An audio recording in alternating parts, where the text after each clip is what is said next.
All right, you got the ding in as well. So there you go. All right, everyone. There we go. All right, everyone. We're gonna go ahead and get started. As I mentioned, we're moving on to the next page in the packet. Right, we just finished up this guy right here.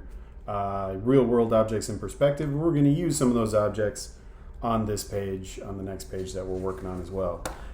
This page is mostly just a blank space. It's a space for you to make a drawing. So really, if you don't have a packet, it's not going to be a huge deal. Sorry, I forgot to do this earlier. I will post a copy of page 9, which is this page, on the classroom stream. So if you need to get a better look at this drawing up here, which is the one that we're going to be copying today, you can go ahead and check the class stream, and you can get a nice digital version that you can look at on your computer screen. So just checking out the instructions up here. It says we are going today to redraw the picture in the small box in the large box using correct perspective. So we are taking this tiny little drawing and we're going to translate it over here best we can using kind of the rules and regulations that we already know, talking about 1-point perspective. So the first thing I want to do is get my paper ready. I'm treating this as my paper, so I'm going to go ahead and draw that over here. Looks like we have a vanishing point somewhere near the top of our piece of paper. Again, if you have a packet, you don't have to do this. I'm just doing this for the benefit of people who may not have a packet. It's not directly in the middle. It's a little bit over to the left, so we're going to place it right there. We also have a horizontal line that goes through the vanishing point. Pop quiz, can anyone tell me what that line is called? It's a horizontal line that goes through the vanishing point. Who's staying sharp over winter break? Putting you on the spot.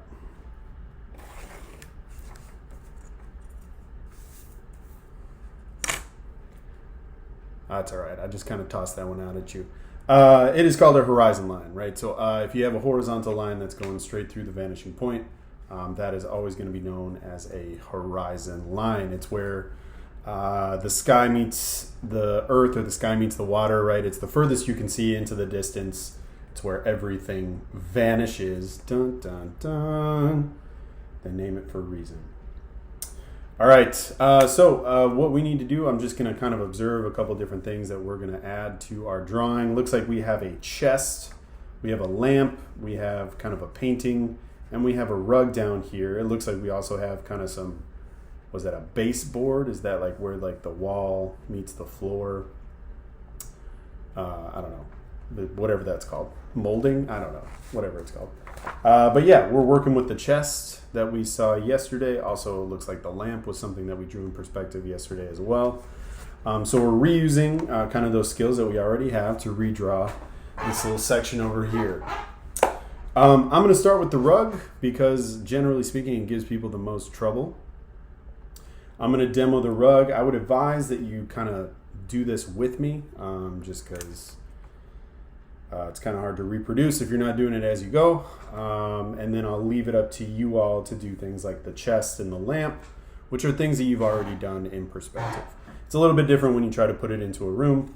However, y'all should have a pretty good idea of what you're doing with that. So let's walk through the rug. So the rug is a little bit different. The first thing I want to do while I'm looking at the rug is kind of identify a few things. Like the first page in our packet where we took a look at an image, we took a look at a photograph, and we highlighted some orthogonal lines along with horizon lines and vanishing points, right? I took out a highlighter and I highlighted some of these orthogonal lines as well. So just to get a slightly better view of that. So there are a bunch of orthogonal lines. The edges of the carpet, right, on either side. It's hard to point and hold at the same time. Also, the individual like pattern in the carpet, I went ahead and highlighted that as well because they're all orthogonal lines. So let's try to draw this rug. We may have to erase part of it, but that's okay. We'll erase what we need to. So we're going to be kind of building an environment. I'm going to start at the ground. Usually that's a good place to start. So let's give it a shot. So first thing we need is figure out where the bottom of our rug is, the side that is closest to us. That would be this bottom part. And it looks like it's just above the bottom of our paper, right? So I'm going to move my ruler up about there. I'm going to try to make my line as horizontal as I can. There we go. And awkwardly, I'm just going to make another horizontal line that goes the entire length of the paper. And that's going to be the bottom edge of our rug. Cool. After that, I'm going to do something that should be very familiar. I'm going to connect the corners of this line to the vanishing point. So the rug is kind of interesting, right? Usually we connect all the corners of a flat shape to the vanishing point. That's typically our next move. But because the rug doesn't really have a flat shape facing us, we're just going to deal with this top section. So we're going to do some familiar things in a slightly different way. So I'm going to use the edge of my rug line. I'm going to go ahead and line it up over here with the edge of my paper. And I'm going to go ahead and draw that line to the vanishing point. Now I'm going to stop. I'm not going to go all the way back to the vanishing point. Just by looking at this rug, I know that we're not going to need it.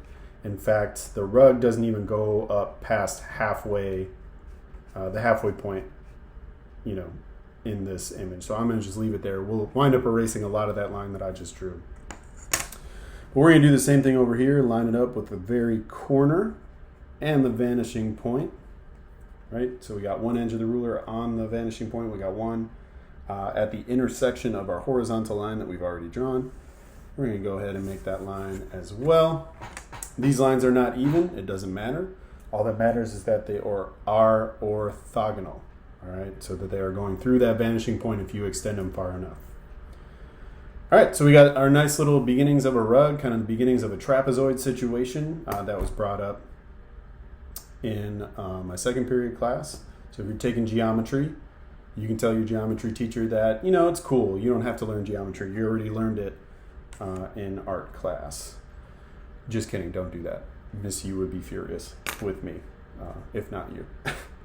Anyway, all right, so now we have our horizontal line. We have our two orthogonal lines. Now we have to put in our parallel line, right? That's always our next step, and figure out where our rug ends. Just looking at our paper, it looks like it ends about, I don't know, maybe a third of the way up the paper, right? Ish. So I'm going to try to measure. I'm going to say my rug ends there. That looks about right to me. So again, using our bottom line, making sure that our top edge is parallel, right? Because we know that that is the case. We know that from our stars that we worked on. So I'm going to go ahead and place my ruler as accurately as I can, horizontally, and I'm going to draw from orthogonal line to orthogonal line, just like we always do. And boom, that's going to make that back edge of our rug. Okay. Now, third step, as always, we got to erase the lines that we do not need.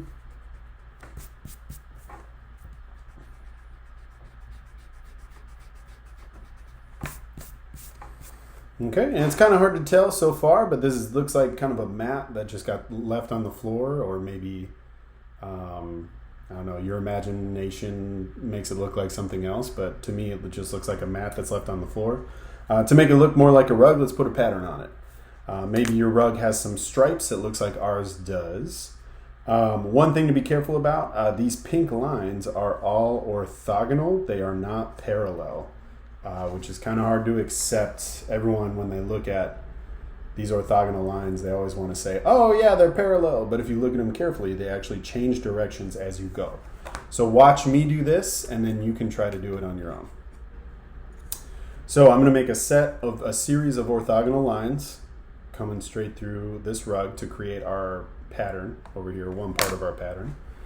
The way that we do that is we're going to go ahead and line up our ruler with the vanishing point, as you always do when you're making orthogonal lines.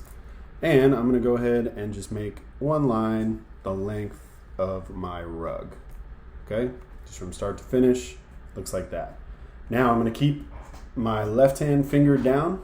I'm going to keep it on the ruler, and I'm going to swing my ruler over to make another line. Now I'm going to try to make these equally spaced because we're making a pattern. But again, my finger stays here at the top, and I'm going to go ahead and draw in another orthogonal line. These are not parallel again. So we're going to keep that finger at the top. We're going to slide it over again, making sure that it lines up with that vanishing point. We're going to make another line. So as you can see, I'm trying to make those orthogonal lines kind of a pattern in the rug. And again, sliding the ruler over, trying to make these kind of strips or horizontal stripes in the pattern. Trying to keep that roughly equal, or as equal as we can. And again, I'm just kind of sliding one part of my ruler, and one part of the ruler is staying totally still, totally stationary. I'm just putting in a bunch of stripes. Now, kind of have to figure out what you want to do here at the end. Maybe we'll just have two large ones. Who knows? We'll see how it looks. Right, that's a little rough sauce. Looks a little not great there at the edge. That's all right. We can deal with it. Maybe I'll move this one over. Who knows? Anyway, yeah, I got to do it. Sorry. It's bugging me. All right. Try that again. Lining up with the ruler. We're going to try to split this space in half, try to make it fit. Make it look visually appealing. Who knows? It's just a rug. That's too far the other way, but I'm going to leave it. It's good enough for now. Okay, so we went through and we put all these pink lines into the rug. Now we just need to put a few more details in there. It looks like there are some squiggly lines that we're going to put in. The rest of these details don't have to do with perspective at all. So all we're going to do is kind of add in a squiggly line that you see right here, and we're going to put another one in. Try to make that pattern. Also have these little tassels over here at the side. I don't know if you guys have those. It's the part that always gets caught in the vacuum cleaner whenever you start vacuuming. So I'm going to put those little tassels out to the side.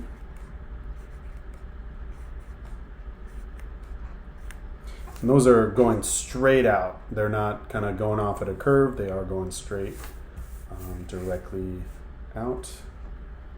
Straight out tassels.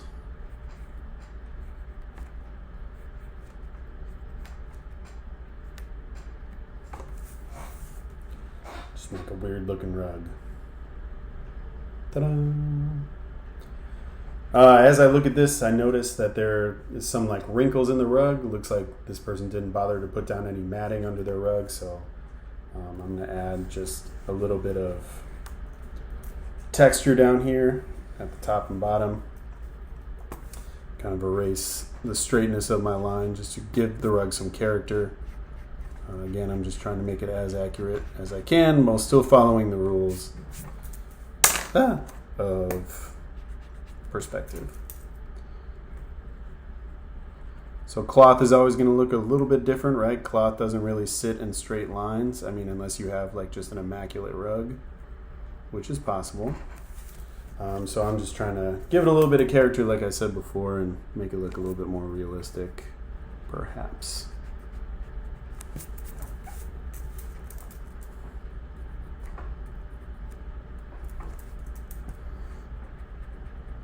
I'm just kind of tinkering. This is an optional step. You don't have to do this.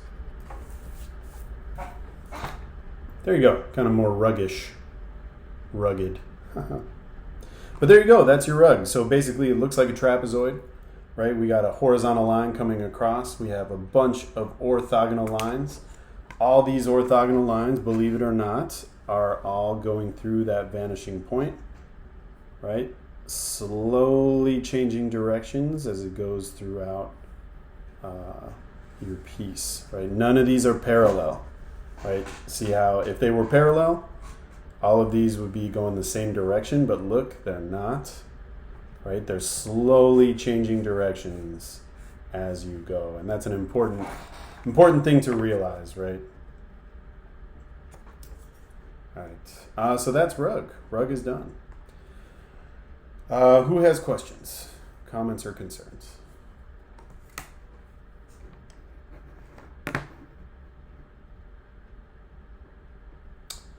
One thing that may help you moving forward is to put this kind of barrier here at the bottom, this base at the bottom of the wall, so a little bit above the rug. We're just going to do this right now and see if it helps you. So we're going to leave about the same amount of space on the bottom as we do on the top. We're going to just put a quick double horizontal line, again as straight as you can make it. So yeah, I'm going to use my grid just to cheating a little bit. Right. Just a quick double line, very close together. Okay, and that is going to be the barrier between your wall and your floor. So hopefully that helps you kind of differentiate that. It helps me. I don't know. Maybe it helps you as well. All right. With remaining time, I'll open up the floor to questions again. Does anyone have any more questions?